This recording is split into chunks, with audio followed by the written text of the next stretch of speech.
Buongiorno a tutti e a tutte, siamo qua ospiti oggi dello studio di Sardegna Gol insieme a Giulia Eremita, responsabile della comunicazione dell'organizzazione MedSea.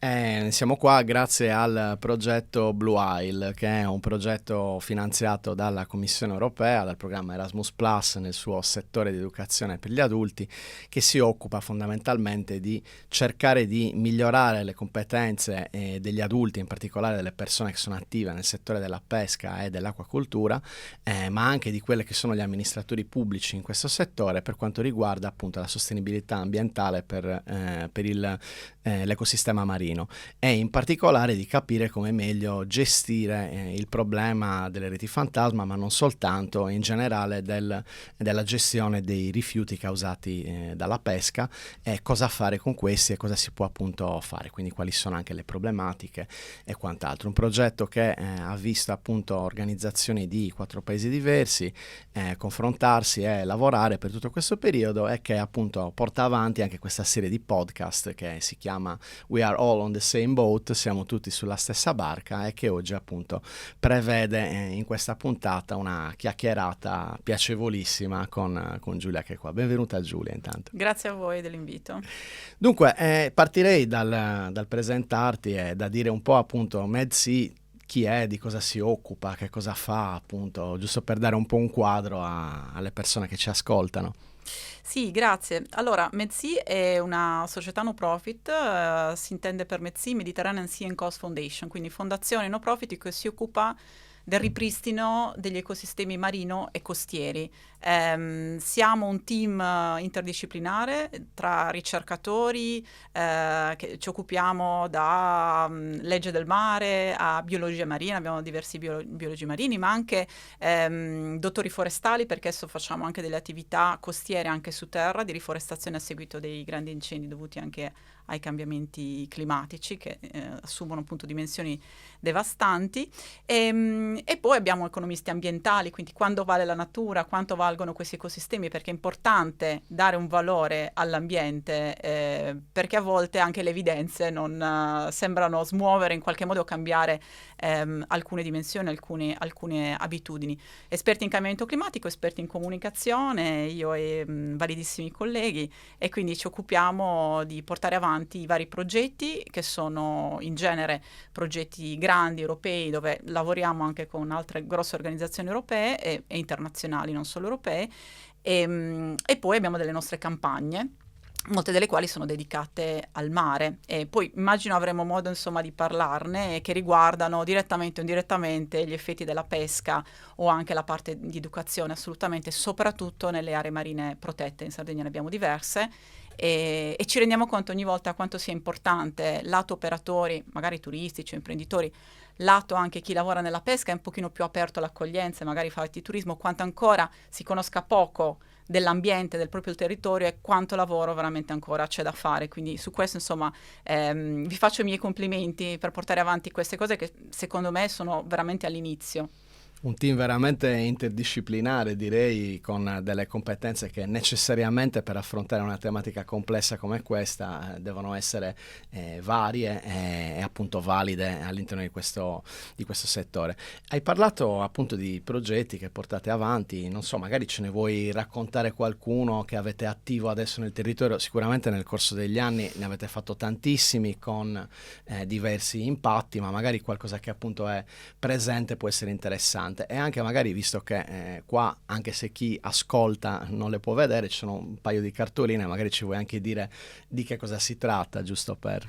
Sì, esatto, mi hai ricordato appunto uno dei progetti più importanti per prevenire la distruzione dei fondali in area marina protetta, che si chiama Saturn, quindi sistemi antistrascico per la tutela e difesa naturale dell'area marina protetta. In questo caso specifico abbiamo lavorato con l'area marina protetta della penisola del Sinis e Isola Mal di Ventre e altri partner per individuare insieme ai pescatori, quindi è stato un processo molto lungo e molto anche partecipato, quali fossero le minacce alla pesca artigianale. Quindi partiamo già diciamo direttamente con il tema, e loro hanno identificato loro stessi il tema della pesca a strascico illegale in area marina protetta, che come sapete sotto le 3 miglia e in area marina protetta in generale è assolutamente legale e sotto le 3 miglia è assolutamente vietata.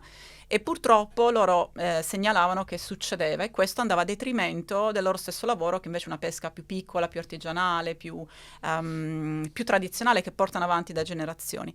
Quindi insieme a loro abbiamo individuato le aree in cui avvenivano un po' questi misfatti, abbiamo messo insieme dei pezzi del puzzle in una gigantesca mappa nautica, e poi dopo tutto un iter che è durato un po' più del dovuto, perché c'è stato poi nel frattempo il Covid e tante altre cose, abbiamo individuato i finanziamenti e richiesto tutte le autorizzazioni per posizionare all'interno dell'area marina protetta del SINIS questi dissuasori antistrascico, che in qualche modo sicuramente disincentivano. Ma se anche uno dovesse provare a varcare la soglia, come dire, intrappolano la rete, la bloccano senza danneggiare il mezzo e senza chiaramente creare danni o affondarlo. Questo è un grosso progetto, è il primo caso di barriere antistrascico oltre una 60-70 a difesa degli ambienti prioritari e protetti dell'area marina, e negli anni monitoreremo che cosa è successo. Quindi c'è stato un ripopolamento della fauna ittica, c'è qualche rete che è rimasta incastrata perché qualcuno ha provato a varcare, e la Guardia Costiera, quindi l'autorità portuale, ha anche messo un divieto proprio di passaggio al di sopra di queste zone, quindi noi siamo contenti perché almeno lì qualcosa si ripopolerà, e certamente gli ambienti, il coralligeno, la posidonia marina, insomma gli ambienti prioritari verranno protetti almeno per un bel po', e questo sicuramente avrà un effetto positivo sulla pesca artigianale, magari non è dall'oggi al domani, però certamente c'è. Il più grosso progetto di METSI però è effettivamente il ripristino dei fondali marini, delle praterie di Posidonia oceanica, che è una pianta endemica, una fanerogame, non è un'alga come molti pensano, ma è proprio una pianta con organi riproduttivi, fusto, foglie e radici, che è veramente importante per il nostro ecosistema, perché raccoglie tantissimo ossigeno. Adesso qui ho qualche dato che non mi ricordo mai a memoria, però è in grado di generare, ossigeno, e raccogliere, stoccare l'anidride carbonica in eccesso, che viene raccolta appunto dai nostri mari. E quindi è una pianta fondamentale che purtroppo continua a essere non considerata, sia per quanto riguarda la nautica che ormeggia, diciamo, non illegalmente ma selvaggiamente sopra il manto, perché comunque ci si trovano delle zolle, delle piccole, si chiamano patch, quindi delle aree dove si vede che l'ancora praticamente si è aggrappata alla Posidonia e l'ha completamente sradicata, e si tratta di piante che crescono in centinaia di anni. In un anno crescono di 2 centimetri, 3 centimetri, quindi sradicare la Posidonia significa liberare anidride carbonica, significa ridurre l'ossigenazione del mare, e sostanzialmente ci stiamo, come dicevamo prima, siamo tutti nella stessa barca, ci stiamo compromettendo sul futuro. Quindi sicuramente ancoraggio, ma anche pesca a strascico. La pesca a strascico, purtroppo questi sono in genere sempre ambienti protetti dove c'è la Posidonia, perché sono sotto costa, però a volte no. E lì che cosa succede? Quando passa il peschereccio, lo strascico praticamente rastrella completamente il fondale, porta via tutto quello che c'è lì e che non si rigenererà nel breve, e quindi creerà ulteriormente danni all'ecosistema marino, riduzione della fauna, della flora, di quella prioritaria, quindi grandissimi danni. Quindi i colleghi responsabili a mare lavorano per il riposizionamento di queste talee nelle zone in cui ci sono appunto delle zolle vuote, ed è un lavoro delicatissimo che viene fatto a 20-30 metri di profondità. E queste sono campagne tutte finanziate da privati che magari hanno, che ne so, un evento in Sardegna e vogliono contribuire in qualche modo, aziende anche sarde che vogliono dare una mano, e quindi abbiamo operato sia nel SINIS che nella zona di Capo Carbonara, area marina protetta di Capo Carbonara, dove c'è già un ripristino del fondale, un giardino, anche se poi i biologi non amano parlare di giardini, e lì andremo verso giugno, che è il periodo della riforestazione, a riforestare, ad allargare questa zona verde ripristinata, e poi ci sono tutti i monitoraggi per vedere se la pianta ha radicato, eccetera. Certo, chiaramente sono dei progetti che poi vanno valutati su un lungo lungo termine per comprendere effettivamente quello che è stato l'impatto e cosa si è riusciti a ottenere con queste azioni. Assolutamente validissime e molto interessanti, anzi grazie per il linguaggio che trovo molto semplice e fruibile anche da un ignorante come me che non è proprio del mestiere, per così dire, e penso che questo sia una cosa molto importante. Anzi, prima di vederci qua abbiamo chiacchierato sul fatto che magari non ci sarebbe stata la persona che ha proprio che si occupa proprio della parte scientifica, ma io trovo anzi che per chi ci ascolta e chi ci guarda sia importante riuscire a comprendere anche con un linguaggio un po' più terra a terra, si può dire, quelle che sono appunto queste problematiche e quello che anche state facendo voi per cercare di risolverle per tutti noi, visto che appunto di nuovo siamo sulla stessa barca. Ne aggancerei a quello che hai raccontato, giusto per una curiosità. Dunque hai parlato del fatto che qua appunto i pescatori stessi sono stati coinvolti e hanno appunto individuato quelle che erano le aree, ma anche un po' quella che era l'azione che si poteva fare in questo progetto Saturn, giusto? Quello Sì. che hai citato inizialmente. La mia domanda è difficile comunicare con i pescatori, confrontarsi con loro, lavorarci insieme, oppure è un gruppo che è aperto a questo tipo di progetti?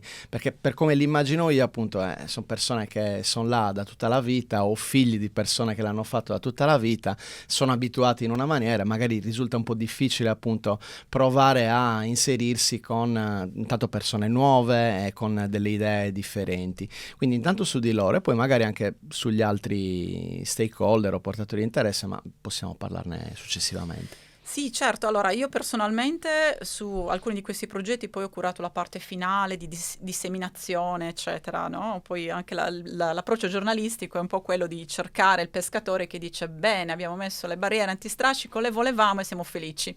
Non è così. Alla presentazione dei risultati effettivamente erano pochissimi e nessuno voleva esporsi perché effettivamente sono tutti colleghi. Quindi tra tutti i colleghi c'è chi pratica una pesca sostenibile, rigorosa, nel rispetto delle tradizioni, nel rispetto anche del futuro, della pesca del futuro, e c'è chi invece diciamo ha un atteggiamento più di sfruttamento della risorsa, senza magari soffermarsi a pensare che non può essere uno sfruttamento a tempo indeterminato. La natura ci sta dando tutti i segnali per il quale ci dice che è in sofferenza, soprattutto il nostro mare Mediterraneo e quindi di riflesso anche in Sardegna, quindi mare a Sardegna.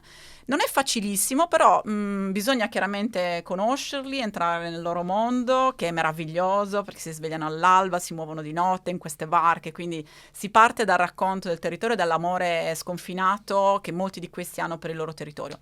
Molte cooperative si stanno rigenerando con le nuove generazioni di pescatori e spesso si tratta di ragazzi in rientro in Sardegna che magari hanno anche studiato o sanno le lingue e lì è assolutamente tutto un altro approccio, quindi partecipano ai progetti, parlano inglese, sono infatti molto spesso, insomma, Medsea li presenta appunto come i nostri ambasciatori o ambasciatori del mare perché effettivamente hanno uno stile di comunicazione che mette in collegamento i pescatori con i vari progetti europei, col mondo. E poi ci sono anche delle cooperative che stanno molto crescendo, che magari hanno creato dei brand di prodotti specifici e quindi iniziano a parlare di comunicazione, di marketing e poi l'ambiente diventa per loro fondamentale. Prima di tutto lo sentono e poi lo raccontano e lo vedi che hanno quell'approccio che anche noi speriamo insomma possano avere sempre più pescatori nel tempo. Quindi noi diciamo, abbiamo avuto in questo caso grandi soddisfazioni perché comunque è stato un approccio partecipativo dal basso, poi chiaramente nel momento in cui gli si dice ma ti rendi conto dei cambiamenti climatici, di quello che non trovi più nel mare, ti rendi conto in 30 anni come è cambiata la pesca, eccetera, loro magari non collegano direttamente o non pubblicamente il cambiamento climatico, magari dicono, certo, vabbè, i tempi sono cambiati, però è anche, siamo d'accordo sui fermi biologici, molti di questi lo sono, perché iniziano a pensare al futuro, però certo è un processo e in questo le associazioni che li raccolgono sicuramente fanno da intermediario, semplificano i linguaggi, quindi noi lavoriamo con tutti questi, giustamente ovviamente, perché sono i loro interlocutori principali, molti di questi sono pescatori che poi fanno corporazione e ormai le tematiche sono queste. Quindi volente o nolente, diciamo due informazioni sulla tutela del mare, sulle sfide, sul cambiamento climatico. Io penso che prima o poi tutti ce l'avranno. Si dovranno fermare in alcuni casi veramente all'evidenza. Speriamo di arrivarci prima possibile, anche perché appunto il tempo stringe, oserei dire, da questo punto di vista è un conto alla rovescia sempre più pressante.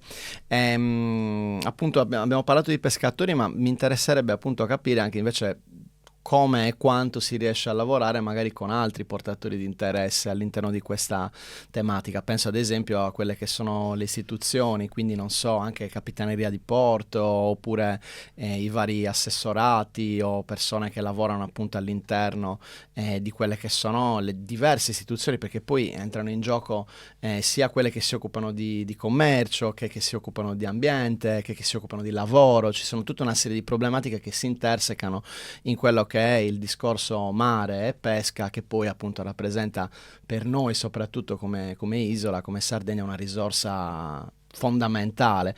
E com'è confrontarsi con loro? È una cosa ugualmente, ci si riesce, ci sono delle difficoltà, ci sono dei supporti per l'appunto. Abbiamo parlato prima di supporti che vengono dati dalle aziende in certi casi, con delle azioni di responsabilità sociale di impresa interessanti. Sicuramente sono più quelle che non lo fanno che quelle che lo fanno, che sono, immagino, delle sorte di illuminati da questo punto di vista, però intanto bene che alcuni ci siano. Invece appunto per quanto riguarda le istituzioni, com'è il dialogo?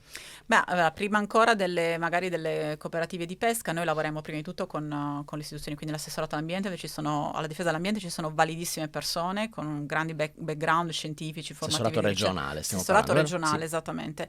E con le aree marine protette, che in Sardegna sono diverse. Certo, sull'area marina protetta magari spesso c'è il cambio di gestione che è dovuto anche al cambio di gestione del comune, quindi spesso sui progetti magari dobbiamo aspettare che si stabilizzi la situazione prima di procedere o proseguire con i nostri progetti, ma con loro lavoriamo tantissimo. Quello che però mi sento di dire è che non c'è un approccio magari, che ne so, cultura, ambiente, turismo agroalimentare, per esempio intersettoriale. Gli assessorati al turismo, l'assessorato alla difesa dell'ambiente ha da anni un piano di adattamento al clima, quindi è già previsto il fatto che le cose cambieranno e quindi bisognerà proteggerci dagli eventi estremi, quindi alluvioni, ondate di calore o altro.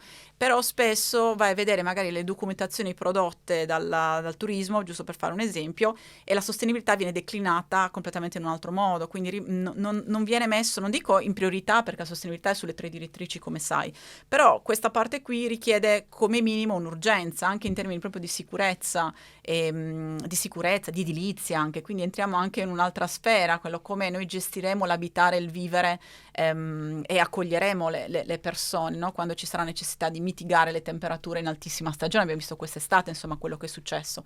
E il mare dà segnali su questo. Hanno iniziato prima i ghiacciai, poi le montagne, adesso lo vediamo anche noi nel Mediterraneo. Il Mediterraneo è un sistema chiuso dove il riscaldamento globale è più rapido, quindi bisogna prendere assolutamente consapevolezza di quelle che sono le sfide. Il privato ne vorremmo sempre di più, hai ragione. Lo immagino.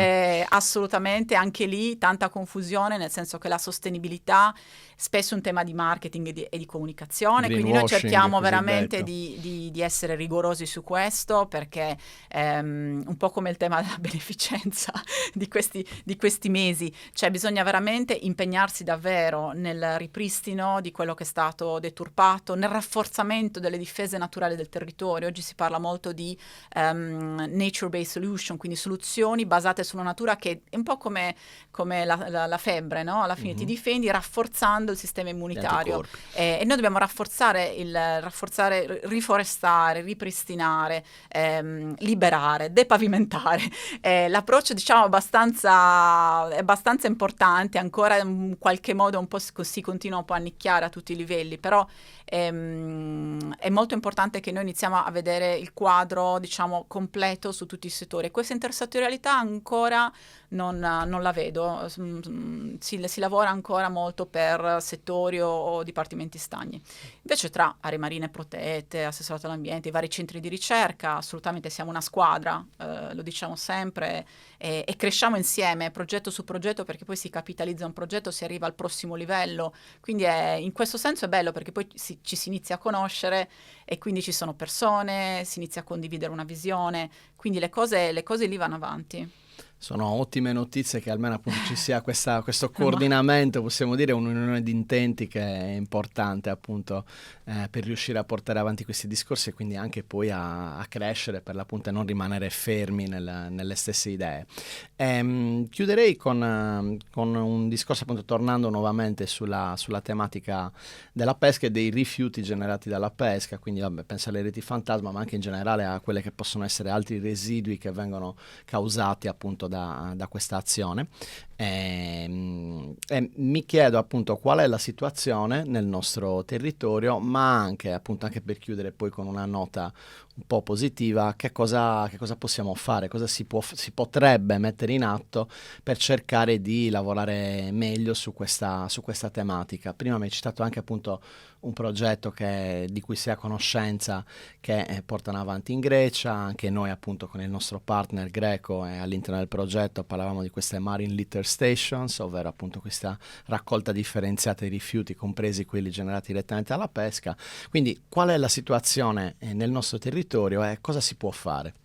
Sì, allora noi sul tema proprio dei rifiuti plastici e non solo, perché sono poi quelli che si degradano in veramente centinaia di anni, abbiamo fatto tantissimo, da oltre 5 anni abbiamo un grosso evento a giugno che puliamo la sella, invitiamo tutti a venire, anche i pescatori, soprattutto Pronti, loro, in prima linea. per raccogliere sulla costa ma anche in acqua e nei fondali tutto quello che viene rilasciato. La buona notizia è che di anno in anno, parliamo del Poetto però chiaramente, vediamo sempre più persone che continuano da puliamo la sella e iniziano a fare altre iniziative, ci taggano, poi la mattina li vediamo che ci taggano nelle foto, corrono e raccolgono la plastica, quindi veramente c'è un senso, sta migliorando il senso civico delle persone, i bambini in questo sono veramente i primi promotori, a scuola si fa molta più educazione. Dal punto di vista del mare, diciamo che spesso dalle aree marine non abbiamo grandi notizie, nel senso che spesso nella pesca, appunto ci raccontava questo partner greco, si raccoglie e più della metà è plastica e il resto è pescato, ok?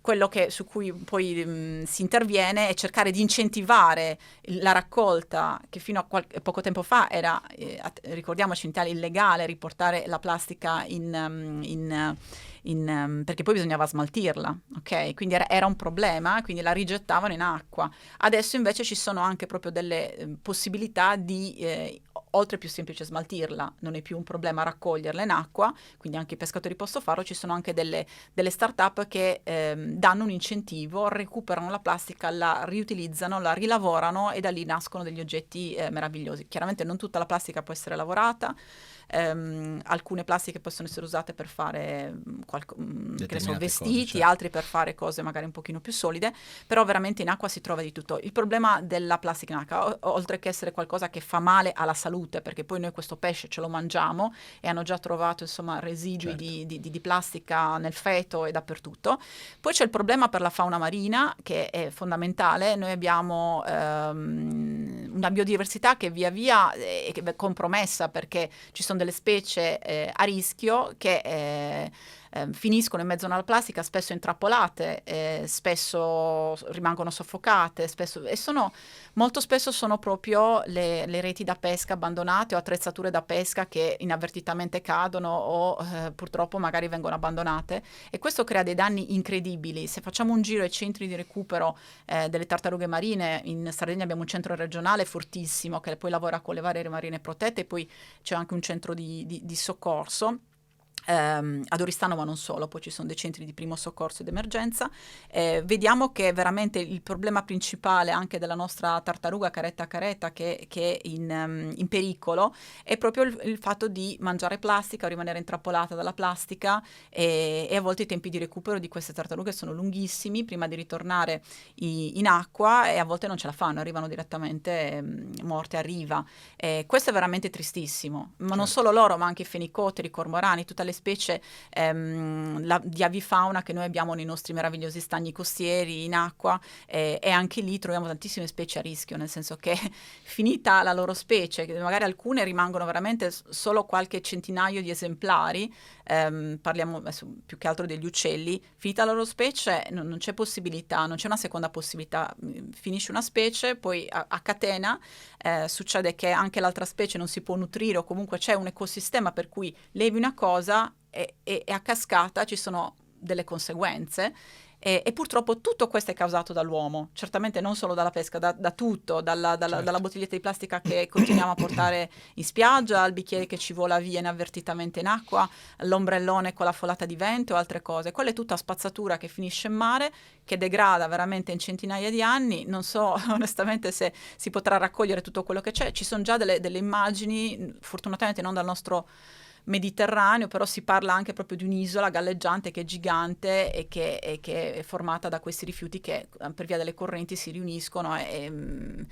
Mediterraneo, paesi asiatici, Atlantico, insomma ci sono già queste isole che ci fanno ricordare insomma come stiamo trattando il nostro ambiente. Cosa si può fare quindi? Allora, si può certamente raccogliere. Ecco, lasciare magari le pietroline, che poi tra l'altro è anche illegale, devono rimanere lì, non bisogna spostare veramente nemmeno un filo d'erba, e raccogliere tutto quello che si può. Se tutti noi lo facessimo, effettivamente ci sarebbe una grandissima riduzione. Prendere e smaltire dovrebbe essere lo sport, il nostro primo sport. I bambini già lo fanno, devo dire la verità, a me capita di vedere tanti bambini che si rendono conto altro, però purtroppo capita ancora di vedere persone che lanciano anche dal finestrino. Senza neanche pensare. Denunciare, assolutamente, devo dire che in Sardegna sempre più le persone insomma inizia a esserci un po' di controllo sociale in questo senso. Il tipico, che ne so, la jeep che va in spiaggia o si mette sopra una duna, vero? Quello adesso è gravissimo, cioè non può più essere quelle caffonate, diciamo, che ormai non può più essere tollerato. Quindi una bella foto, denuncia alle autorità competenti, alla forestale se è a terra, oppure all'area marina protezione se tratta al mare, oppure direttamente alla guardia costiera. Bella foto, insomma si risolve. Secondo me sempre meno persone insomma si comporteranno in questo modo. Stessa cosa in acqua, c'è un ancoraggio sul manto di Posidonia a segnalare laddove è scuro, non c'è una mappatura della Posidonia, però si vede un capitano, persone che amano la nautica dovrebbero amare anche il mare, quindi se anche succede inavvertitamente, assolutamente cercare di levare l'ancora e andare il più lontano possibile, perché quelle sono praterie che purtroppo nessuno ci ridà nel breve, quindi è importantissimo. Anche il ripristino con una cucitura, diciamo, certosina del fondale non può fare tutto. Non sostituisce, certo, la si deve fare veramente tantissima educazione, perché io spesso vedo, quando si parla del ripristino della prateria di Posidonia, vedo anche i commenti ai post e devo dire che c'è ancora da fare un lavoro enorme. Chiaro. O alla pesca a strascico, c'è ancora da fare un lavoro enorme, nel senso che bisogna iniziare a ragionare, a modificare anche degli schemi mentali, no? La tradizione non può più essere un modo per giustificare il cucinare l'anguilla, che è una specie per esempio è fortemente minacciata e a rischio di estinzione. Bisogna in qualche modo prendere coscienza, conoscere le cose e prendere coscienza di quello che ci sta attorno. Ecco, anche perché i numeri sono aumentati, sì. Più il capitalismo e quant'altro. Sì, mentre allora un tempo la cosa... l'anguilla era magari una volta ogni tanto, come dire, adesso ci deve essere sempre, quindi... Esatto, esattamente, una specie fortemente minacciata dalle liste dell'Organizzazione Mondiale per la Conservazione della Natura. Ogni anno stila la lista e noi solo in Italia abbiamo più di 200 specie marine avifanistiche a rischio, e ci sono anche specie che noi continuiamo a trovare in pescheria. Normalmente in pescheria, oppure anche sotto banco, può succedere anche questo. Certo. Non dovrebbe essere più tollerato. Forse l'esempio più conosciuto era quello dei ricci, che di recente erano appunto... Esatto, lì ci sono tantissime discussioni. Bisogna rispettare i fermi biologici, perché sono veramente per il nostro futuro, ma non non tanto per levarti o meno il gusto del riccio, non per poter Certo. poi mangiare pesce veramente in futuro, perché siamo, ecco, giusto per darvi qualche dato, uno sfruttamento del mare sopra il 62%, quindi c'è uno sfruttamento del mare a 162% sostanzialmente. Quindi, e nonostante tutto, il consumo di pesce è salito. Okay. Sì, Quindi molte persone che lavorano nel mare iniziano a prendere posizione a non mangiare pesce. A me onestamente piace molto, certo, però certo. a volte è anche una scelta etica. Ecco, magari Certo. prendere coscienza delle cose minime che si possono fare senza stravolgere le proprie abitudini alimentari è importantissimo. Okay? Ti ringrazio tanto e poi sicuramente appunto come abbiamo detto si parla sicuramente di sostenere progetti che lavorino su informazione, formazione, educazione, di modo che sempre più persone, sia del settore che anche appunto qualunque cittadino e cittadina, possano essere informati e fare ognuno la propria parte. Io direi che qua siamo in chiusura e ti ringrazierei tantissimo per essere intervenuta appunto nel nostro podcast e per tutte le informazioni fantastiche, preziosissime, oserei dire, che ci hai fornito. Magari darei 2 contatti giusto per le persone che vogliono seguire la vostra organizzazione e sapere che cosa fa in futuro. Certamente, medseafoundation.org e poi sui nostri social siamo un po' dappertutto, Instagram, Facebook, Twitter, ecco, magari non ancora TikTok, però ci arriveremo. Stiamo lavorando. Esatto.